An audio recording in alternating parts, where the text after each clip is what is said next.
Welcome to the Eagle Insight Podcast, where we bring military precision to your leadership journey. This week we're talking about multi-generational leadership. You ever notice how many generations are in the workplace right now? Okay, in 2024 there are 5 generations in the U.S. workforce.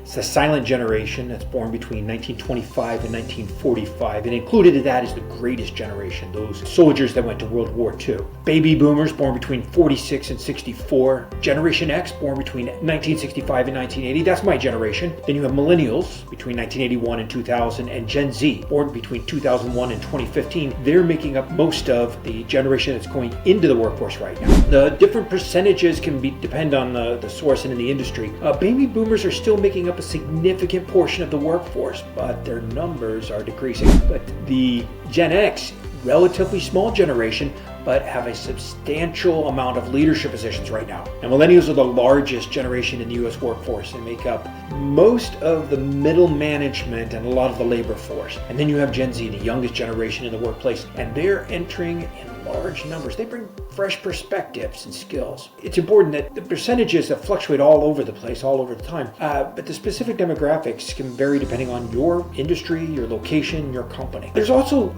a dynamic of lots of complaining about the different generations. I hear it's all the kids these days, they're soft and they're lazy and they're oversensitive and selfish. I found this quote the other day, I love it. We defy anyone who goes about with his eyes open to deny that there is, as never before, an attitude on the part of these young folks which could best be described as grossly thoughtless, rude, and utterly selfish. A lot of you older folks are going, yep. That was actually from the Daily Mail, 1925. They're talking about the greatest generation. They said they're rude and utterly selfish. By the way, they won the biggest war in history. They maybe weren't all that selfish. The sons and daughters and the grandkids of those rude and selfish greatest generation folks, they're in charge of most of the companies out there now. Isn't new, right? I love this other one. Young people are high-minded because they not have experience in the force of circumstances. They think they know everything, and they're always quite sure at all times. Aristotle said that in the 4th century BC. The criticism is not new. By the way, it goes both ways. You ever hear somebody say, okay, boomer? That's how millennials and Gen Z folks dismiss us older people as being out of touch or just grumpy. Every generation blames the one before. At least so says Mike and the Mechanics in their classic song, The Living Years, which was released in 1988, so maybe some of you Gen Z folks haven't heard it. But that's just another example of things that separate us. We have different cultural icons, different symbols, different artifacts that are important to us, and sometimes you just don't get the jokes that we say because you weren't there. And sometimes we don't get the jokes that you say because you come up with something new that we hadn't caught on to yet, or you heard it in a venue that we don't have access to. So we know that friction has been there forever. Like even Socrates complained about the youth, right? The point is that each generation brings its own quirks and perspectives to the workplaces, and they like to keep us on our toes. So as leaders, we need to stop worrying so much about problems between generations. Don't wring your hands over that. Just understand it. Because it's going to make us more effective leaders. Because these are the troops that we've got, and we are going to lead them. So the millennials, let's talk about them real quick. They're really all over the workplace now. They're taking more and more leadership roles now, and they're more senior level positions. And Forbes magazine talks to them about like this. They're known for their tech-savviness, their desire for meaningful work, and their collaborative mindset. That's great. That's what we want in an organization, right? Meaningful work, collaborative mindset. But sometimes we don't see eye to eye. But as leaders, we still have to lead the troops no matter when they were born. So we call this multi-generational leadership, right? It refers to a workplace where you have multiple generations working together, and leaders have to figure out the differences between those different people that are within their organization. So this is part of diversity, right? This is part of the wealth of perspectives and experiences that the different skills come from different places. And the multi-generational teams can foster innovation and problem solving like nobody else if they're in a more inclusive work environment. Now, if you happen to be in a leadership role dealing with multiple generations, let's take, for example, if you're Gen X, where most of the leaders are, and you're leading millennials and Gen Z. Well, you're going to have to understand a little bit about them. It's important to kind of get in touch with their values. That's how you're going to be able to reach them. You're going to be able to talk to them in a way that is meaningful to them. So millennials, they're highly adaptable, they're collaborative, they seek meaningful work, they value mentorship, they want feedback, they're comfortable with technology, and in general, they prefer a more informal work environment. So if you're a Gen X leader who doesn't like to be collaborative, you don't care about giving the meaning behind work or transferring the meaning behind work to your employees, you don't mentor, you don't provide feedback, you're going to have some struggles with some of your are millennials. If you're not comfortable with technology that they are comfortable with, that's going to be a friction point for you. And if you're one of those formal type leaders that expects certain kind of language or dress code, you may be creating friction points with your millennials who prefer a more informal work environment. You're going to have to think about that. You're going to have to make some adjustments if you want to get the best out of your troops, which I suspect you do. Now, as a Gen X leader and you're leading Gen Z, they are digital natives. They grew up in this. They've never known a time without cell phones, smartphones, and computers everywhere. They've been connected since birth. Very, very different for Gen X leaders. Gen X leaders, if you're lucky, are digital immigrants. Now, Gen Zs are also socially conscious. They care a lot more about social issues than Gen X ever did, and probably more so than the millennials. And Gen Z wants purpose-driven work. They value flexibility, work-life balance, and opportunities for personal growth. In many cases, Gen Z is willing to give up some of the benefits of high-paying, high-stress jobs because they want personal growth and work-life balance. They're not always going to be the ones that want to work the extra hours just so they can make another few dollars. They're willing to work for less if what they're doing is meaningful and gives them the personal time that they want to thrive as a person, not just as an employee. Now, neither of these groups will put up with our crap, right? As Gen X leaders, sometimes it's like, hey, you should be lucky to have a job, so you do what I say.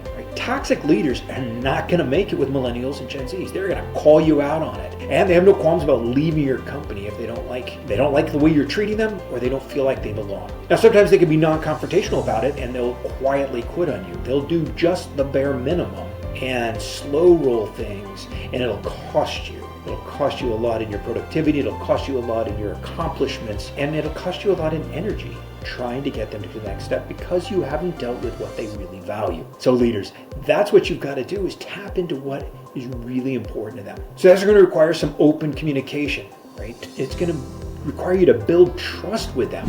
And in some perspectives, in some places, it's going to require you to embrace the technology. You've got to try to stay up to date with the latest technology so that you can connect with younger generation. It doesn't mean that you have to go learn to code. It means you need to understand what your coders are doing, right? You have to recognize their strength. You acknowledge the skills and perspectives that they are going to bring to the table, and offer mentorship and development opportunities. They want to personally grow. Both millennials and Gen Zs want to personally grow. And if we can provide that mentorship and development opportunities, that helps them in their personal growth, which is one of their values. Finally, wisdom, right? The tech savvy and wisdom aren't often connected. We can create technology much faster than we can understand how wise it is to use it or in what ways. That's what some of the older, more experienced leaders bring to the table. And if they're willing to share those with your Gen Z and your millennials, it goes a long way in helping to bridge those generational gaps. Now, the ability for them to employ tech very quickly, it really outpaces us as the Gen X digital immigrants. We struggle sometimes. It's going to be a challenge for us. Well, we're going to have to be able to let go and trust those people who've lived and grown up in that environment and to use our tech to our advantage. And once we let go, once we trust them with that, then we're getting somewhere. So making sure that we're enabling them with the best tech possible and that we're making sure we tie what they're doing to meaningful work, that's going to make a huge difference, right? Now, when we have conflicts between the generations, avoiding stereotypes saying, oh, all you millennials are the same, or you younger generation, or you Gen Z. When we make generalizations like that, people don't feel like they're belonging to the company or to your team as much as they belong to a generation, and you're just going to paint them with a wide brush. One of their values we talked about was collaboration. So creating opportunities for cross-generational collaboration, knowledge sharing is going to be incredibly important to them, and it's going to help you find the answers to the problems within your organization. Finally, address concerns openly. The millennials and the Zs really appreciate transparency. So as you're dealing with different frictions because of generational issues, being transparent about that's going to help you out a lot. Now, sometimes in organizations, you're going to see where millennials are in leadership roles and you actually have Gen Xers working for them. That generational switch, not all that uncommon these days. Sometimes, the millennials started the company and he's hired a couple of Gen Xers to work for them. So millennials as leaders, you've got a different challenge because you've got some people that are a little bit different from you. Your Gen Xers are known for independent and resourceful nature, and they value work-life balance as well, but probably willing to work harder and longer. they're comfortable, most of us comfortable with technology, but may prefer a more traditional work environment. That's going to be a little bit strange for a millennial who wants this non-traditional work environment, something really flexible. Sometimes the Gen Xers need that structure. Now, some Gen Xers who struggle with tech, it's not because they're stupid, it's just they're not wired to use the technology in a way that somebody who grew up with it. So sometimes that ignorance really comes out as stupidity, and millennials or Gen Zs that reach out and lash out at those Gen Xers are losing connection with them. Leading a Gen Xer requires you to lead with respect, right? Help them see the benefits of the tech, or help them figure out how to use the tech. But if they don't feel like they belong, they're going to give you minimal effort. They're going to withhold the wisdom that they've got that may be the answer to a lot of the problems that you've got.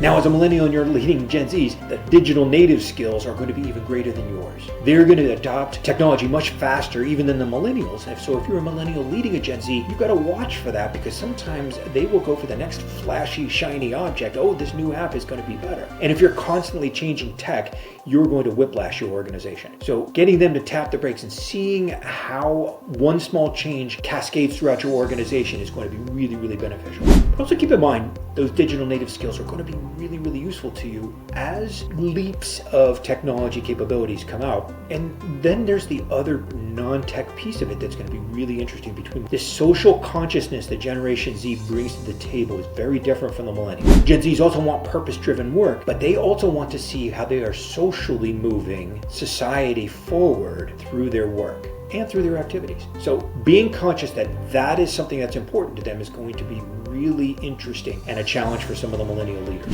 So leading across generations for a millennial leader, you need to foster inclusivity, right? Creating a workspace where everyone feels valued and respected, recognizing the value of different perspectives and encouraging that open dialogue and a respect for different viewpoints. Leveraging technology to improve the communication and collaboration is going to help a lot. And providing mentorship and support both to Gen Z and to the Gen Xers is going to make a lot of difference. When you mentor them, even if there's somebody older than you can mentor them. And again, with addressing generational conflicts, avoiding those stereotypes is going to be incredibly important. So creating that collaborative mindset for whatever kind of leader you are among the multiple generations in your workplace requires you to build team environments, right? Millennial troops thrive in team environments, right? They value collaboration and diversity of thought and inclusion. And Gen Z's got this entrepreneurial spirit and digital nativeness and hunger for authentic experiences. That's what Harvard Business Review calls it, right? Authentic experience. So they're all about creating their own path. They have a knack for entrepreneurship and they value autonomy. And we should encourage their creativity, right? We need to provide opportunities for independent projects that support that entrepreneurial aspirations and their digital nativeness. It's a big boon for us, right? Just like the millennials are, but in a different way. So Gen Z's fearless about it. They don't know a world, never known a world without social media, without smartphones, without the tech connection. And we have to embrace that digital fluency, right? Leverage that knowledge and stay ahead. Finally, their hunger for authentic experience in all aspects of life, including the workspace. They seek genuine connections. If we are superficial with them, they'll see right through it and they'll call us on it. They value transparency. If we try to hide stuff, if we try to fake it, they're going to see right through it and they're going to call us on it. So Gen X, if you happen to be leading them, they want to feel like they're still contributing, right? That they have value, that they are respected for what they've accomplished. So some will learn to be competent digital immigrants and others won't. But leaders have to find the right seat that matches their talents and take advantage of their experience and their wisdom. If we foster a culture of collaboration, we can provide platforms for open communication and encourage cross-functional teamwork, and our companies are just going to be so much better, right? We foster that culture of openness, encourage feedback, and provide opportunities for meaningful work, meaningful interactions. People of all generations are going to be fully engaged, and that's it. That's where we succeed. So we're going to be challenged forever with multi-generational friction, but we as leaders have to deal with that, and it's going to be a key success as leaders. We'll see you next week.